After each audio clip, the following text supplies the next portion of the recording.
The DJI Osmo Pocket 3 is one of the most successful camera releases ever.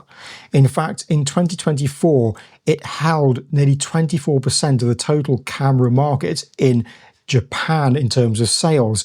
So there's a lot riding on the release of the Pocket 4, its successor. Now, I've been playing around with it and I want to go into the details of what's good about it and also what still needs a bit of improvement. So stick around, but before I get into any of that, here's a montage of shots that I've taken with the camera in different lighting situations to give you an idea of what it's capable of.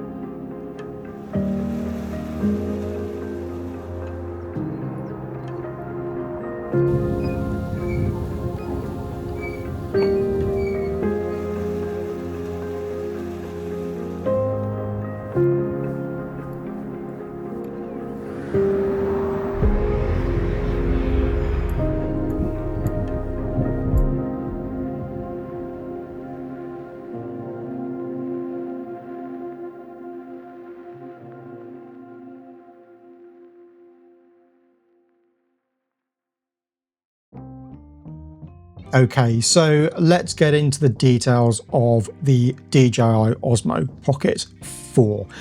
I don't want this to be a spec sheet style review where I just reel off the new features, but just for context, I'm going to tell you some of the new headline features on the camera. One of the big new features is the 240 frames per second slow motion in 4K.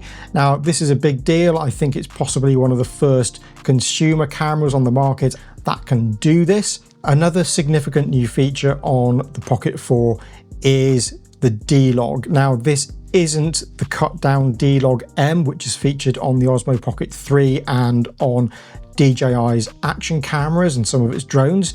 D-Log M isn't really a true log mode, but D-Log, on the other hand, is the full fat log recording that you find on cameras such as the Ronin 4D, and now it's available on the Osmo Pocket 4, so that's a pretty big deal. There's improvements to the low light mode.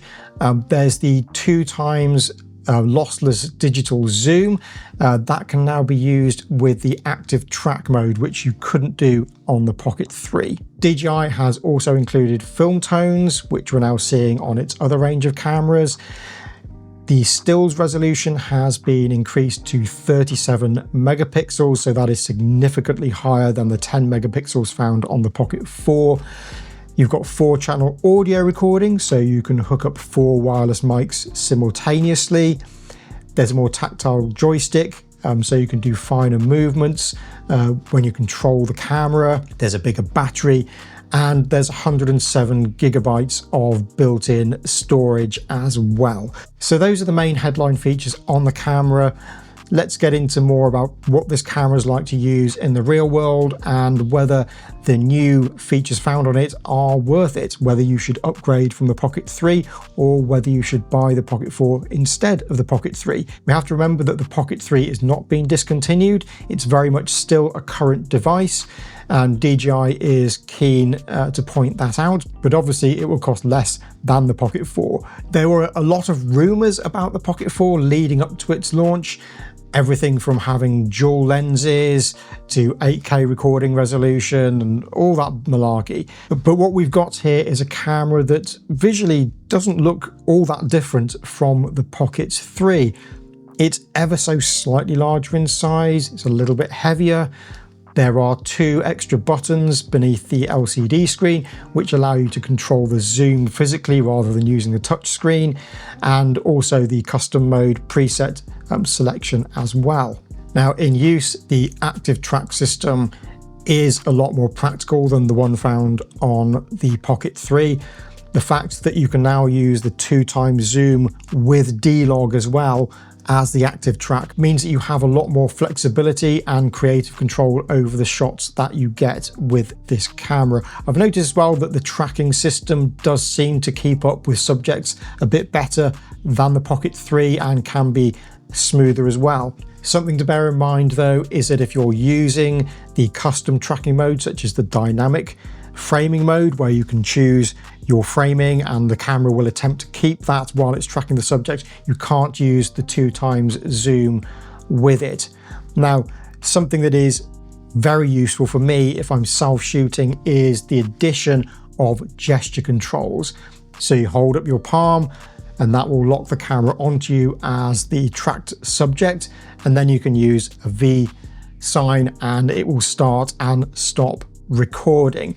This is super useful because with the Pocket 3, I always had to go into the mobile app, because if you were standing away from the camera, it was easier to get you in frame rather than going up to the camera and manually dragging a box or double tapping on you. The camera could lose you quite easily. So having this ability to use gesture control means that it's a lot more convenient to do self-shooting. But there is one other limitation when it comes to the tracking on the camera, and that's that the gimbal can't move 360 degrees.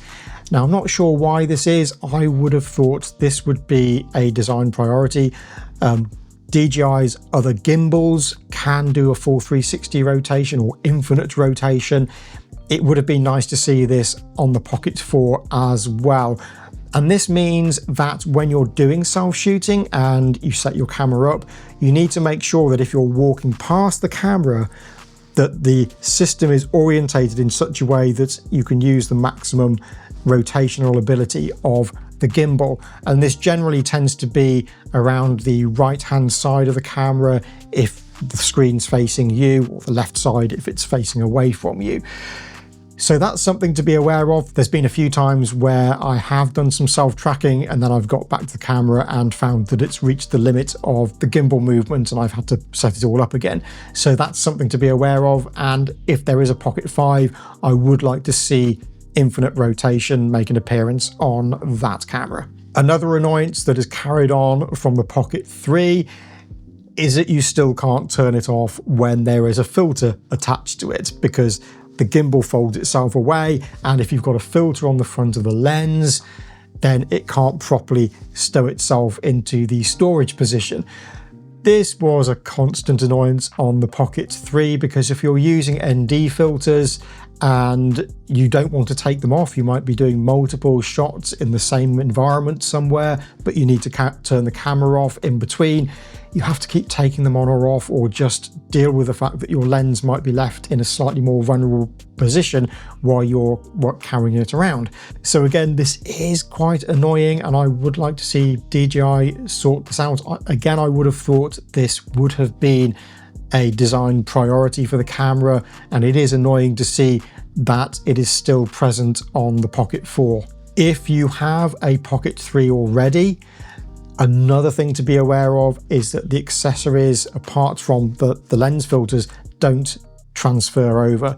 So for example, if you have the extended battery module for the Pocket 3, it's not compatible with the Pocket 4. One of the last things on my list of annoyances with the Pocket 4 is that it's still not weatherproof. Now, if you speak to a lot of people who were big Pocket 3 users, one of the biggest things, one of the most common things that they said they would like to see on the Pocket 4 is some kind of weatherproofing. If you're vlogging, if you're doing lots of traveling, you're going to come into situations where it might be raining really hard. You might get caught in a sudden downpour, particularly in countries that have a monsoon season.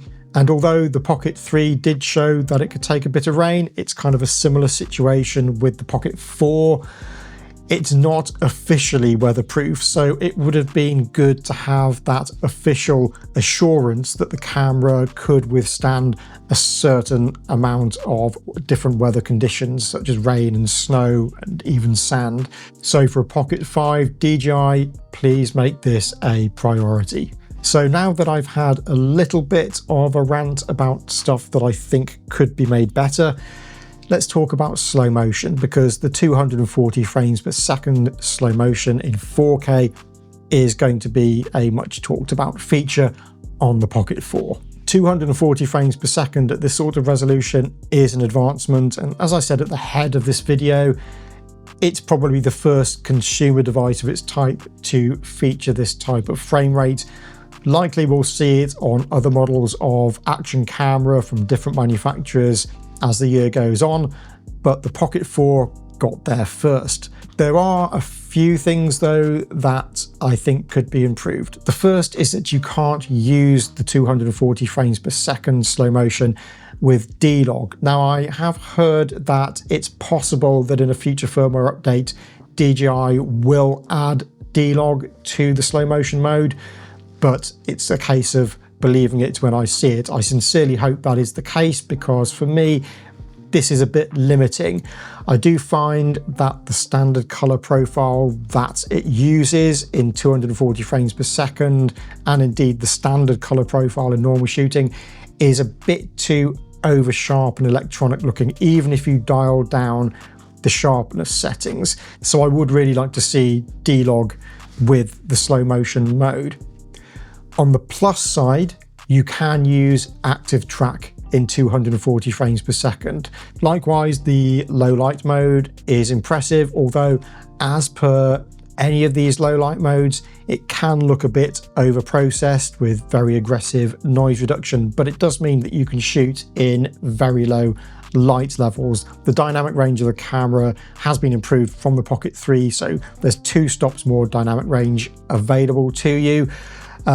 One thing I would say though about the low light mode is that I've tested the camera in the standard video mode in the same very low light conditions, and to my eye, I don't think you're even going to need the low light mode. When the footage has been graded, I find that D-Log in low light looks much more realistic and closer to how it was in the real situation, and the noise levels are really well controlled as well. Just like the Pocket 3, it copes enormously well in low light conditions without even needing that low light mode. So this makes the camera incredibly flexible if you're going to be shooting in all sorts of different and sometimes very difficult lighting conditions, and you also want that flexibility to be able to grade the image in post as well. Now, in terms of the overall image quality on the camera, I have to admit, at first I wasn't entirely sure about the color science, but now I've had a play around with it more and I've played around with grading. I do really like it. You can pull a lot of color information out of it. You get this really deep color at times that, although it looks very saturated, it's not even close to being oversaturated when you look at the vector scope. So there's a lot of flexible grading potential there, and that's in no small part down to the fact that it's got D-Log now. And having full fat D-Log on the Pocket 4 means that it can fall within color managed workflows within Resolve, and it's a lot easier to deal with when you're using color space transforms as well, because D-Log is built into Resolve, whereas if you're using D-Log M, you have to treat it like Rec 709. So I'm really happy to see the full fat D-Log appear on this camera. That said, you're looking at some footage that I took that compares the Pocket 4 and Pocket 3 directly, and the Pocket 3 still holds up really well indeed. So the Pocket 3 is by no means a slouch when it comes to image quality in any of these different lighting conditions either. It's just that D-Log M gives you 2 stops more dynamic range and allows the camera more flexibility in grading. But that's not to say the Pocket 3 is redundant. It's still a great camera. One thing that I did notice was that if I dialed down both the sharpness and the noise reduction to minimum, the camera can appear a bit noisy in the shadows. So my advice would be, if you're not going to be doing a lot of grading and you're not prepared to do your noise reduction in post, then by all means dial down the sharpness, but keep the noise reduction levels at the default and you're less likely to suffer from those sorts of issues. The shadows are noticeably more noisy than the rest of the image, even when you're shooting in good light. But for people like me who want to be able to control their image as much as possible in post, I dial the noise reduction right the way down because I know that I'm going to be dealing with that in the post-production situation. The Pocket 4 seems to deal with backlit subjects better than the Pocket 3. Sometimes with the Pocket 3, if you had a backlit situation, it wasn't so good, but the Pocket 4, I think, performs much better in those sorts of situations. If I'm being really finicky about the image quality, I did notice that in some very fine detail situations, such as on the bridge that you're seeing now, moire could be present, and that's possibly something to do with maybe the camera doesn't have an optical low pass filter, I'm not sure, but the moire does make an appearance sometimes on this very fine detail. So when it comes to comparing the Pocket 4 to the Pocket 3 in terms of which one you should buy or whether you should upgrade, most of the advantages of the Pocket 4 come about from practical things, such as the ability to have ActiveTrack in more modes, the ability to use D-Log while you're using the 2x zoom, which you couldn't do with the Pocket 3. You've also got physical buttons to control the zoom as well, so it's a lot quicker to operate in that regard. The gesture control means that it's a lot easier and faster to set up for self-shooting. If you're out and about vlogging and you want to do walk-bys the camera, or you want to present to camera, it is much smoother to use compared with the Pocket 3 in those sorts of situations. So it seems that most of the new features on the Pocket 4 suit more advanced users. There are some advantages for general users as well, such as the slow motion mode, but I think most of the features that appear on the Pocket 4 over the Pocket 3 suit more advanced power users, as it were. I did find that particularly in low light situations, there was less focus hunting going on the Pocket 4.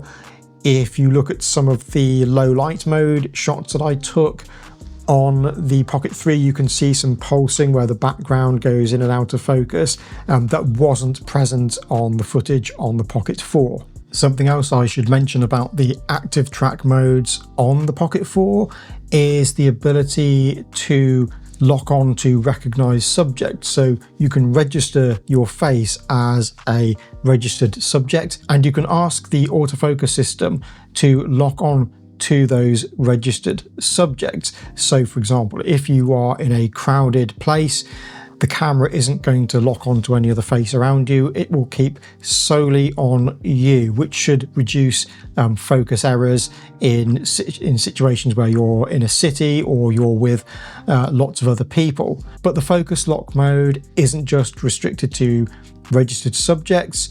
You can ask the focus mode to lock on to whatever subject you have selected to follow in your shot as well. And once again, hopefully this should reduce any focus hunting or focus issues that might arise from being in a complicated situation. I think that the Pocket 4 is very much an evolution. There's no earth-shattering new features on here, and I do hope that DJI will include D-Log with the slow motion mode a bit later on in a firmware update.